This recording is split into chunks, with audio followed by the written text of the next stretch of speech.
Right, all of you sit down, settle down, come on now. Okay. So, let's have a chat about the last game, shall we? Yes, we shall. Volcarona, what on earth were you doing with your Fire Blast? That was one of the easiest chances you've ever had to score a KO, and you fired it into the stands. What's wrong with you? I'm sorry, I did not mean to fire it into the stands. I had soot in my eye. I cannot accept your apology.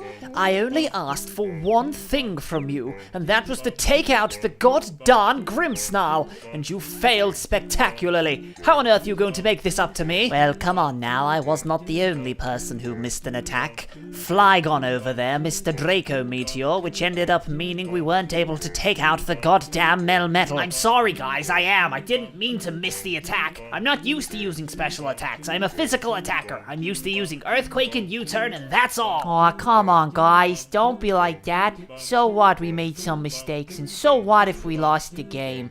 Well, there's always next week. I'm sure everybody didn't miss their attacks on purpose. Let's just come back with a better attitude and we'll make sure we win the next game. I agree. Let's turn those frowns upside down. Ha ha ha. Well, if you want to win the next game, you'll all have to stop making silly mistakes. How on earth are we going to win if you don't have your eye on the ball? Alright, everyone shut up. I don't care about making mistakes. Mistakes happen. What I care about is the right attitude. And a couple of you in here haven't shown me anything to indicate that you have the right attitude. So there will be some changes for next week. That is not fair! I don't care if you think it's fair, Spectrier. I think you have a terrible attitude, and I think you need to sit on the bench for a week. Fine. A couple more of you will be sitting out as well. I really think we need to freshen up the squad, bring in a brand new attitude, and we should be fine next week. Okay? Does anyone have any questions? Yes, I do actually. Who is that person sat next to Wigglytuff? My name's Fred. I'm just here for the 3 bottles of water. Fuck off, Fred! Okay, sorry. Hi, it's me, your boy, Onesie Burnett, and I'm back here with another week of the UPBA, Week 3 versus Jack/Greyvee and his Vancouver Titangs. And boy oh boy, this is going to be a tough one, because Jack's team literally has about a billion different things that can screw me over into next Tuesday. But yeah, coming off the back of last week's unfortunate Haxie loss, this week we're coming into this trying to desperately bounce back with a win. Are we going to be able to do that? Well, I'm not so sure, because having a look at Jack's draft, he has some really big threats, such as Dragapult, Mamoswine, Machamp, all kinds of crap, really, that can screw me over into next Sunday. He's got a Mamoswine, a Dragapult, a Machamp, a MANDIBUZZ, a Primarina, all kinds of nasty stuff that could come and just completely destroy my life. So this is going to be a very tough one. If we win this, I will be very happy, but I'm really not expecting it. So, yeah. Let's get in and see exactly what happened when we took on Jack and Vancouver Titangs. So, yeah. Let's get into it.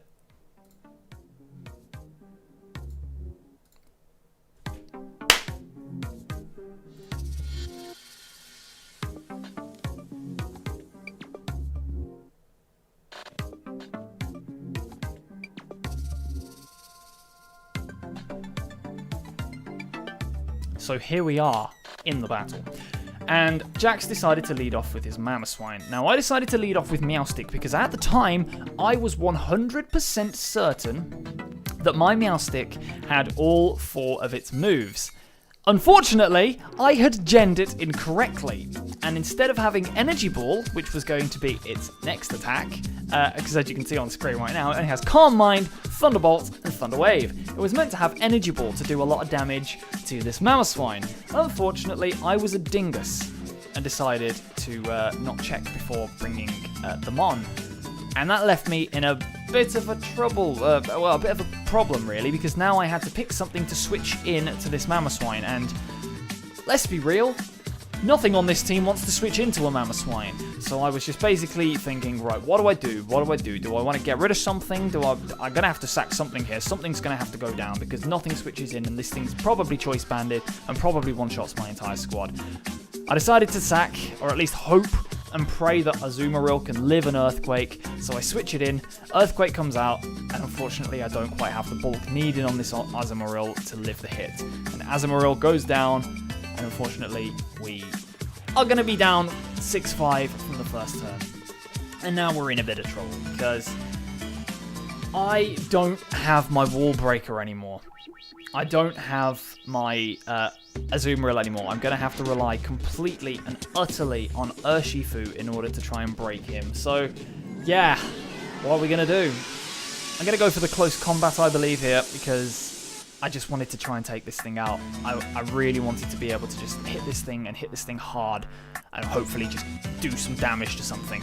He's going to withdraw because he realizes, oh yeah, every time this thing's in, it gets a kill. And he's going to switch out into his Primarina, which is just really, really annoying because, as you're going to see, I do manage to two-hit KO it, but that tells me this thing's more offensive because Primarina can easily be EV'd to take 2 close combats from a Choice Band Urshifu. And that tells me this thing is Choice Scarfed, and that's not what we want at all because it's probably going to outspeed me. It's probably going to hit me with a fairy move and just take me out. So I have to go out and switch in. And we switch into Wigglytuff, who does its job, frisks the Primarina and finds out it is indeed Choice Scarf. So my fear was completely well-founded. But that Draining Kiss hurts. That thing hurts so much. And I do get a little bit of Rocky Helmet chip, but the Draining Kiss is going to mean that thing can take another close combat. So now we're in a lot of trouble. We're in a lot of trouble because this thing is going to be able to clean up if I'm not careful. At this point in the match, I was absolutely furious with myself. I put myself in a terrible position just from the start because I didn't check my genning and it just left me in a really bad situation. The Mamoswine is going to come right back out. And we're going to click the teleport right away because I knew I cannot give that Mamoswine any chance to come in on me for free. I don't have anything that I can hit it with because I didn't prep really well enough for it. And I'm in a really bad situation because of it. So I teleport right out and have to try and play to keep momentum. Go straight out into Urshifu Single Strike, who I know can just hit this thing really hard, and potentially nab a KO on something. So yeah, that's exactly what we're going to do. We're going to click a move. And that move that we're going to click is U-turn, because I want to try and keep momentum. If I can get on out and try and avoid negative situations. I really do not want to allow Primarina to come straight back in afterwards and hit me with a Moonblast, because it's just going to pick up KO after KO after KO. So yeah, Tusk comes straight out, and only Finns comes right back in. Primarina's here, which is fantastic for them, because this thing just takes everything. That U-turn chip is going to be nice, because it does allow this thing to one-shot it on the switch-in, which is fantastic. But now we have to make a choice. What are we going to do? Are we going to switch out into Magnezone and just take this thing out with an attack? Or are we going to go out into Wigglytuff to take the hit? In an ideal world right there, I would have gone out into potentially anything else. I would have gone out into my Azumarill, because I knew I could take a hit. I could take any kind of hit this thing wants to hit. I do decide to go to Wigglytuff because I know I can take an attack from this thing, and I can potentially wish myself back up to a decent amount of health. So that's pretty much what I'm going to do. I'm going to go for the wish here, and I'm going to hope he doesn't decide to pull the switch into Mamoswine, because I really don't want him to do that. So I'm going to go for the wish, and yeah. Now I'm in a weird situation, because I know Mamoswine is going to come out on this turn. Either I protect, get my health back, and have to sacrifice something to Mamoswine next turn, or I protect here, they Hyper Voice, I get back up to a decent amount of health, and Mamoswine comes in afterwards. This is basically, I have to call the switch to Mamoswine on the right turn. This thing is just going to keep attacking me, and it's going to eventually wear me down, because as you can see, it's doing around the same amount with its Hyper Voices as my wishes are giving me back. So I'm going to go for Wish right here. Again, as it's going to go for another Hyper Voice. And we're in this game of chicken. Back and forth. Hyper Voice and Wish. Hyper Voice and Wish. Back and forth. My lord. This was a very, very difficult call to make, because I knew that Mamoswine was going to be coming out right here. So I decided to go out into my best mid-ground play, which was Magnezone, because I thought this thing, if it goes for Hyper Voice, I can just go out and I get the wish back, and it won't do too much to me. So Hyper Voice comes out, and it does managed to 2-hit KO me. It does do enough to 2-hit KO, but I get the full wish back, and now that's a free switch. I go now for the flash cannon because it's the freest attacker I have. There's no point me going for anything else. Flash cannon just donks anything that wants to switch in. Either I kill this pre-marina and it gets a big hit off on me, or I donk something and get rid of a big threat. They won't switch in the Mamoswine on this thing. I wish they would, but they won't. I actually clicked the Volt Switch, sorry, for that same reason, because I knew that Mamoswine wasn't going to come in here. So they go into Budget Rock, which is the Machamp, which one of my favourite nicknames I've heard so far. I think it's absolutely shredded. Choice Specs Analytic, so that tells me this thing is Assault Vested to next Wednesday. And I have to go out into Don Broco. I have to go out into Urshifu, and I have to click Close Combat. I don't have another play. I can't go out into Wigglytuff because it's too low health. I can't really do anything else, so my only option right now is to go out into Urshifu and click Close Combat. Otherwise, yeah, no other option. I'm kind of ranting at the moment in the actual match. At this point, I was furious. I was just overthinking everything and thinking, how can I get in on this thing? How can I, how can I get myself a setup opportunity? I had no idea. The only thing I could think of was potentially setting up on the MANDIBUZZ with Volcarona, because then I could at least, do some kind of damage. I needed to get some chip off on the Dragapult to be able to enable the switch. So, to be able to enable the setup. So Urshifu does eventually come out, and I'm weighing up at the moment whether to go for Close Combat or go for Zen Headbutt. Close Combat allows the Dragapult in for free. Zen Headbutt allows the MANDIBUZZ in for free. I figure MANDIBUZZ is more of an ideal situation for me. If MANDIBUZZ comes out, I'm a little bit better because I can at least switch into something and get a little bit of damage off. So I Zen Headbutt, allowing the MANDIBUZZ to come in. Those are going to be my famous last words, because this MANDIBUZZ that's about to come out now is the biggest pain in the backside I've ever experienced in a Pokemon game. I am not kidding. This MANDIBUZZ that is about to come out is one of the most genius things I've ever seen a trainer in Draft League do. There are reasons why people say that Jack is one of the best Draft League players in the format, like one of the best players in the format. There are reasons, and one of the reasons why is because he's decided to bring amazing stuff like this. Here I am. I have my Urshifu out, and I'm like, okay, this thing's gonna, it's easily about to Brave Bird me or U-turn and keep momentum, and I can't touch it. So I'm gonna go out into my Meowstic, because then I can Thunderbolt over it. I can get a little bit of damage off, and we're gonna be fine. This thing now goes for knockoff and one-shots me. Now, Meowstic is kind of frail, but not that frail. Even a stab knockoff from a MANDIBUZZ shouldn't be doing anywhere near that much. And I am baffled at this point. I'm okay, well, MANDIBUZZ doesn't run any speed. I've got some speed on my Magnezone. I'm going to have to go out into that. And I'm going to have to, click an attacking move. I'm going to have to try and hurt this thing. So, yeah, I go out into Magnezone, and I go for Flash Cannon thinking he's going to switch out. Because why wouldn't you? I mean, I'm a Magnezone. You're a MANDIBUZZ. What can you do to me? Yeah, it turns out he can do a lot to me.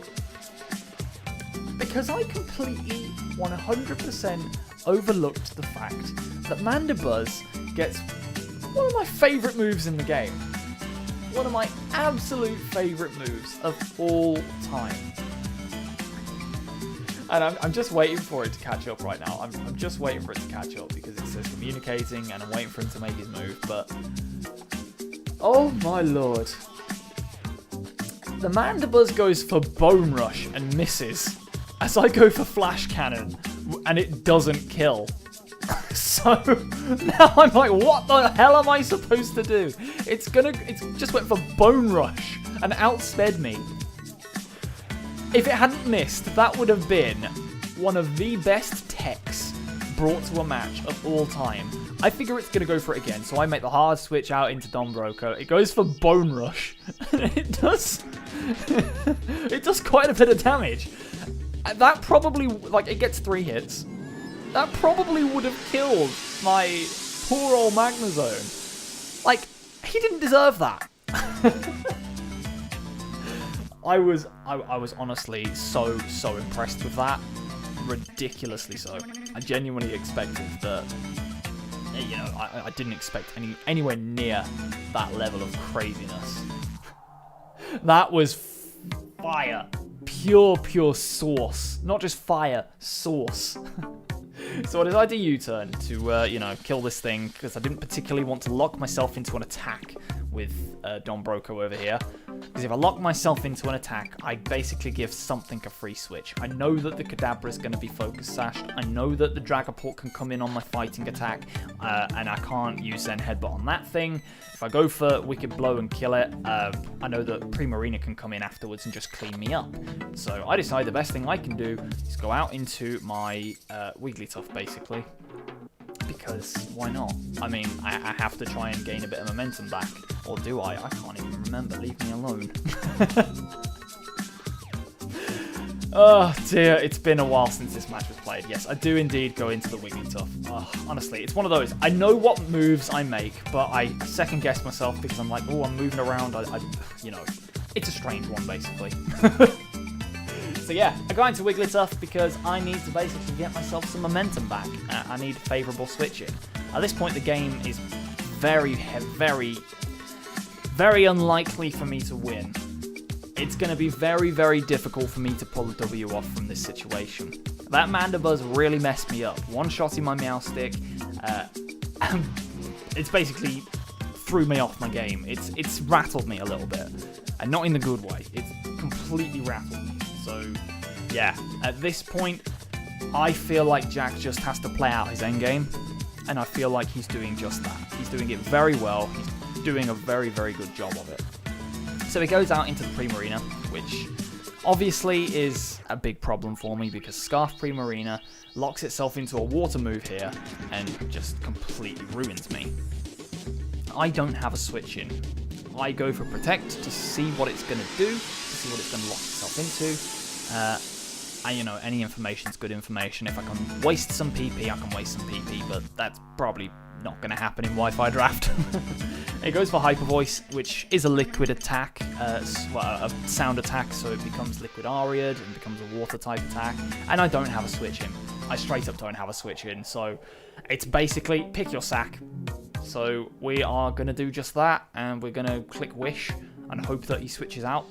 But he's probably not going to, because why would he? So we go for the Wish. The cheeky Wish.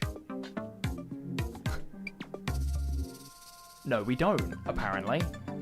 Honestly, watching this back is like watching someone completely ruin their life. Oh my god, it's almost tilting me watching this. Because it's like, just make your move. I know what moves are made, but I'm second guessing myself because I'm going backwards and forwards. So yeah, I do eventually sack the Wigglytuff, which I thought I did. And yeah, we then are able to go out into our Magnezone and finish this thing off because Magnezone just is a monster. It hits like a truck. So yeah, Magnezone's going to come out and we're going to be able to use the electric type attack of choice to finish something off. Pretty sure even Flash Cannon would finish it off at this point, so, you know, all Gucci. So yeah, that's exactly what we're going to do. We're going to go for a Flash Cannon, which is going to completely decimate whatever remains of this thing. There is no point for me going for an electric attack because then I just allow Dragon Ball to come in and finish me off. So yeah, we're going to go for Flash Cannon, lock ourselves into that, take the Hyper Voice, which, as I said earlier, is now a water type attack. Gets a crit. Don't think it mattered, if I'm being totally honest. It does basically mean that Dragapult can come straight in and finish me off with a Hex, but I don't think it mattered. So I'm not too unhappy about that. I mean, I did skillfully dodge a Bone Rush earlier, so I think it evens out, really. I'm not upset about that one. Nowhere near as upset as I was last week with the Fire Blast miss, but, you know, I'm not too upset. I got absolutely decimated by that MANDIBUZZ without the Bone Rush, so it basically evens itself out, and I'm happy for it. So at this point, he basically feels like he can just go into anything he wants to. That crit has enabled him to go straight out into Dragapult, and I believe that's exactly what he does. because a Hex from this range, the set that I basically predicted is Substitute, Hex, Dragon Darts, and Coverage move. So yeah, he goes straight out into the Dragapult, and as I said, Hex is going to be able to finish me off from this range. I really wish I could have just clicked Steel Beam just there, because you saw me go to click it, but, you know, he's going to go for the Hex, as I said, which the damage is going to allow it to take it out.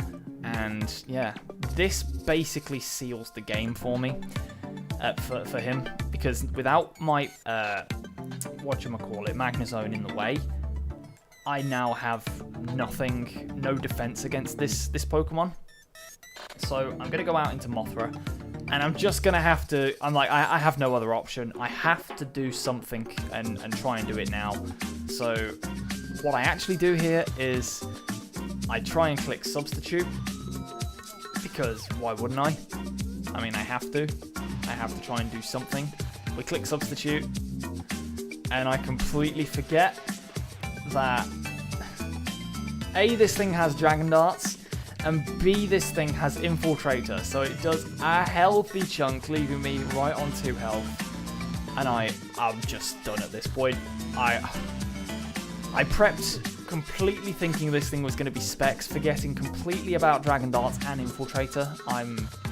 I expected it was going to be a special attacker, and when I saw Hex, that's exactly what I thought was coming out, and it's not what happened. So I go for the Fiery Dance because I have to hit this thing. I can't switch out. There's no reason for me to do so. It does a bit of damage, but nowhere near enough to make it worth, you know, the waste of using Substitute. And yeah, that is basically going to be the game. Now I'm going to go out into Urshifu. It's going to recover a little bit of health from its leftovers first. I'm going to go out into Urshifu, and it's basically going to be the game from there, because he's going to reveal that he does have Substitute, which is a problem, because he could basically stall me out with Wicked Blows, which I have to lock myself into at this point. If I don't lock myself into Wicked Blow, I straight up lose to something on the team, because, yeah, he's going to go for Substitute. He's going to do a little bit of damage to himself in the meantime. I go for Wicked Blow, and he's going to reveal... So, let's try that again. He went for Substitute there to scout whether I am Choice Scarf or not, which, yeah, I am not.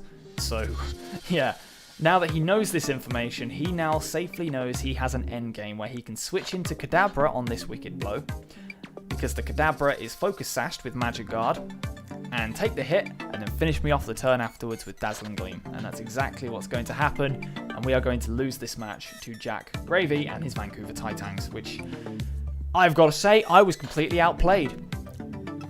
Last week, I feel like I edged the gameplay, but messed up a little bit with some of my switch-ins. This week, I feel like I kind of edged it a little. Like, I was edged. I was completely beaten. And Soup Slayer, the MVP nickname of the week, decides to come out, take that hit, live on its Focus Sash, and I am going to be finished with Dazzling Gleam. So yes, beaten this week, unfortunately. We aren't going to be able to avenge our Haxing week 1, and we've been absolutely decimated here. Like, turned over. Not close at all. Handled. Felt like he was completely in control, and kudos to him. He played his game perfectly. I messed up with my genning. I messed up with my team prep, and I can only have myself to blame for it. So yes, that unfortunately is going to be our week 2 match against Jack and his Vancouver Titangs. So yes, well played to you. Thank you very much for the game. You absolutely decimated me, and I really, really appreciate you taking your time out of your day to play this match with me. And to you guys watching, thank you very, very much for watching. I, again, also really, really appreciate all of you. You are amazing, and I thank you very much for your support on these videos. So yeah, thank you for watching. Next week, we are up against, I believe, someone called Sally Mumble. But yes, we've got some interesting matches coming up, and I hope you stay tuned and stick here for them. So thank you for watching. If you could do me a favour, click that like, click that bell, click that subscribe, and if you don't, I will come to your house and punch you in the face. Until then, I will see you in the next episode of whatever I make. So look after yourselves, look after each other, and I'll see you next time. Bye-bye.